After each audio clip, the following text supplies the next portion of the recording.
میرے ایک کولیگ ہیں، جہاں دیدہ اور گفتگو کے ماہر ہیں، ہزار خوبیوں کے مالک ہیں، بس ایک سائڈ سے پاکستانی ہیں اور یہ سائڈ ہے قطعی رد۔ یہ دنیا کے ہر ایشو پر حتمی رائے دیتے ہیں اور اس پر صدقے دل سے ڈٹ جاتے ہیں۔ یہ چند دن قبل فرمانے لگے پیڑا میں پانی ختم ہو گیا تھا، جس کی وجہ سے لوگ وہاں سے نقل مکانی کر گئے۔ میں ان کی گفتگو سنتا رہا۔ وہ خاموش ہوئے تو میں نے ان سے پوچھا، کیا آپ پیڑا گئے ہیں؟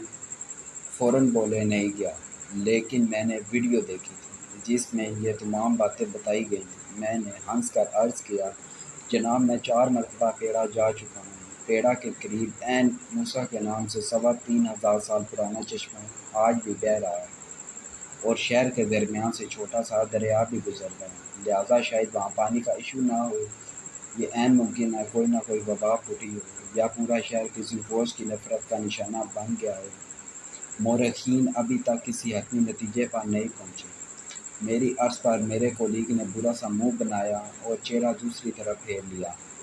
میرے کولیگ اگر اکیلے ہوتے یا میں نے یہ رویہ پہلی بار دیکھا ہوتا تو شاید میں برا محسوس کرتا، لیکن ہم 22 کروڑ لوگ کیونکہ ایسے ہی ہیں، لہٰذا میں نے اب برا نہیں مانا۔ ہم من حیثیت القوم اول موٹیویٹڈ لوگ ہیں۔ ہم اپنے تربوز کو دنیا کا سب سے میٹھا تربوز، اپنے حج کو مقبول حج، اپنی کرکٹ ٹیم کو دنیا کی سب سے بڑی ٹیم، اپنے ایٹم بم کو دنیا کا سب سے بڑا بم، اپنے بچے کو دنیا کا ذہین ترین بچہ، اپنی عقل کو کل عقل، اپنی بہادری کو دنیا کی سب سے بڑی بہادری، اپنے علم کو دنیا کا کل علم سمجھتے ہیں۔ چنانچہ ہمیں اعتراض کرنے والا ہر شخص برا لگتا ہے۔ مجھے فیصل آباد کا ایک سائے ملا۔ ان کا دعویٰ تھا میں نے فیصل آباد میں ایشیا کا سب سے بڑا ہسپتال بنا دیا۔ میں نے ہنس کر عرض کیا، لیکن سر ایشیا میں چین، انڈیا، جاپان، سنگاپور اور ترکی بھی شامل ہیں۔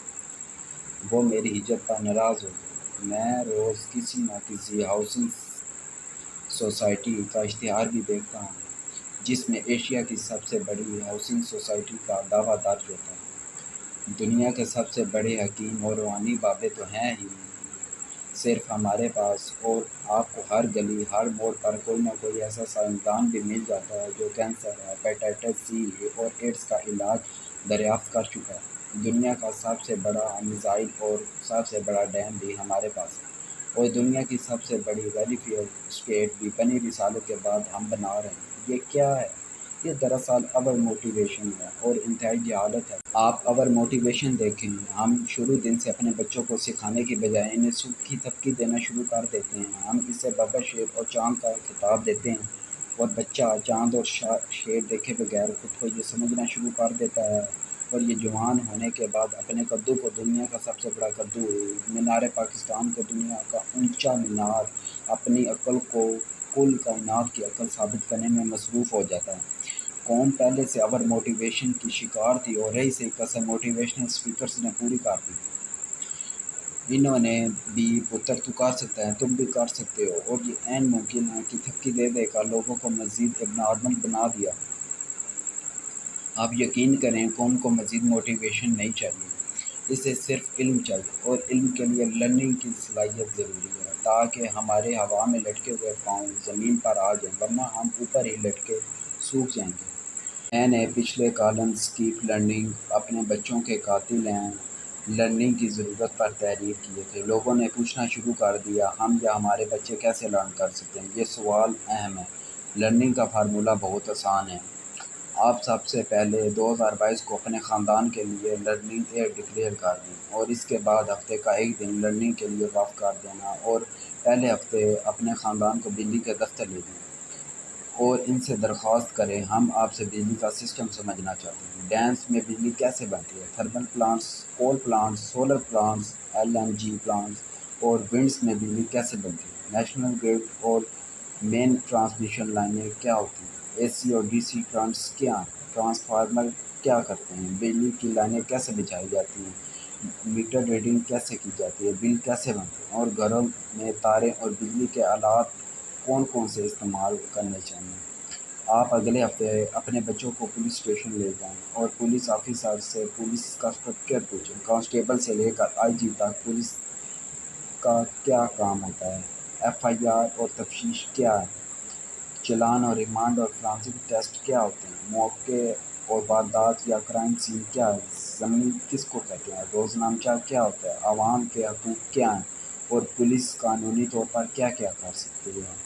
آپ اس کے بعد اگلے ہفتے اپنے بچوں کو اسسٹنٹ کمشنر کے دفتر لے جائیں اور بچوں کو تحصیل اور ضلع انتظامیہ اور محکمہ مال کے بارے میں بریفنگ دلائیں۔ پٹواری اور قانون گو، گداور، تحصیلدار، AC کے بارے میں معلومات دیں۔ زمین کی پیمائش کیسے کی جاتی ہے؟ دیہی اور شہری زمین میں کیا فرق ہے؟ فرد اور کلندر کیا ہوتا ہے؟ زمین ٹرانسفر کیسے ہوتی ہے؟ مرلہ، کنار اور ایکڑ کیا ہوتا ہے؟ ٹرانسفارمر فیس کہاں اور کیسے جمع ہوتی ہے؟ اور تحصیل، ضلع اور ڈویژن آفیسرز کے کیا کام ہوتے ہیں؟ اگلے ہفتے اپنے بچوں کو عدالت لے جائیں اور انہیں سکھائیں اہلیت کیا ہوتا ہے، حلقارہ کس کو کہتے ہیں، مجسٹریٹ درجہ اول، دوم اور سوم، سول جج، سینئر جج، ایڈیشنل سیشنل جج اور سیشنل جج کیا ہوتا ہے اور ان کے اختیارات کیا ہوتے ہیں، رجسٹرار کس کو کہتے ہیں، ہائی کورٹ اور سپریم کورٹ کا کیا کام ہوتا ہے، ضمانت کیسے ہوتی ہے اور ضمانت کے بعد ملزم کیا کر سکتا ہے اور کیا نہیں، ججوں کی پروموشن کیسے ہوتی ہے، وکیل کیا کیا کر سکتا ہے، بار ایسوسی ایشن کیا ہوتی ہے اور ان کے کام کیا ہیں، سرکاری وکیل، ایڈوکیٹ جنرل اور اٹارنی جنرل کیا ہوتے ہیں اور قانون اور آئین میں کیا فرق ہوتا ہے اور پارلیمنٹ کا اس میں کیا عمل دخل ہوتا ہے۔ آپ اس کے بعد ہر ہفتے اپنے بچوں کو محکمہ صحت، محکمہ تعلیم، گیس کے محکمے، ہائی وے ڈپارٹمنٹ، میونسپل کمیٹی یا کارپوریشن، فائر بریگیڈ، 1122، محکمہ نہر اور سینیٹری ورکرز، صفائی کی بریفنگ بھی کرائیں۔ یہ تمام وزٹس ہو جائیں تو آپ پھر اپنے خاندان کو صوبائی سیکریٹریٹ اور فیڈرل سیکریٹریٹ کا دورہ بھی کرائیں اور صوبائی اور قومی اسمبلی اور سینٹ بھی دکھائیں۔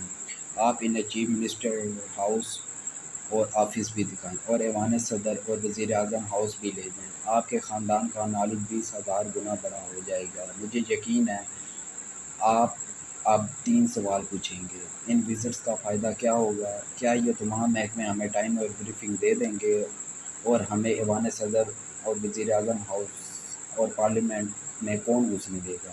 یہ تینوں سوال جائز ہیں۔ پہلے سوال کا جواب ہے، پاکستان کے 99% لوگ سرکاری محکمے کے کام سے واقف نہیں، لہٰذا آپ اور آپ کی فیملی ان وزٹس کے بعد محکموں کے بارے میں بھی جان جائے گی اور یہ تمام معلومات حاصل کرنے اور چیزوں کی ویریفیکیشن کا طریقہ بھی سیکھ جائے گی۔ دوسرا جواب، دنیا کا ہر محکمہ عوام کو بتانے کی اور بریفنگز کا پابند ہے۔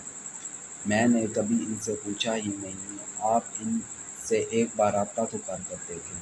آپ یہ جان کر حیران رہ جائیں گے، یہ مدتوں سے آپ کا انتظار کر رہے ہیں۔ آپ بلا وجہ شرماتے رہے اور ایوان صدر اور وزیر اعظم ہاؤس ہو یا پارلیمنٹ ہاؤس ہو، عوام کسی بھی وقت انہیں وزٹ کر سکتے ہیں۔ آپ ان اداروں کے پبلک ریلیشنز آفس سے رابطہ کریں، یہ آپ کو انشاءاللہ ضرور ویلکم کریں گے۔ میرا تعلیمی اداروں اور صحافت کے طالب علموں کو بھی مشورہ ہے، آپ بھی ان محکموں کی وزٹ کریں اور طالب علموں کو بھی کرائیں تاکہ ان کے پاس کم از کم بیسک نالج تو ہو، اور سیاسی جماعتوں کو بھی اپنے کارکنوں، MPs اور MNAs کو سرکاری محکموں اور صحافت خانوں کی وزٹ اور بریفنگ کی عادت ڈالنی چاہیے تاکہ ان کا نالج بھی سالڈ ہو سکے اور یہ حکومت میں آ کر حماقتیں نہ کریں۔ اور آخری درخواست، آپ جب بھی کسی ریسٹورانٹ، ہوٹل، کافی شاپ، بس ٹرمینل یا پیٹرول پمپ پر جائیں تو آپ ان کے سسٹم کو ضرور وزٹ کر لیا کریں۔ اس سے بھی آپ کی لرننگ ہوگی اور یہ علم حاصل کرنے کا آسان اور تیز ترین فارمولہ ہے۔ آپ اس تیز ترین فارمولے کے ذریعے لرن کر سکتے ہیں اور آپ کو لرننگ کی عادت بھی پڑ جائے گی، اور آپ کو اگر یہ عادت پڑ گئی تو آپ پھر کم از کم اپنے کدو اور اسپتال کو دنیا کا سب سے بڑا کدو یا اسپتال نہیں کہیں گے۔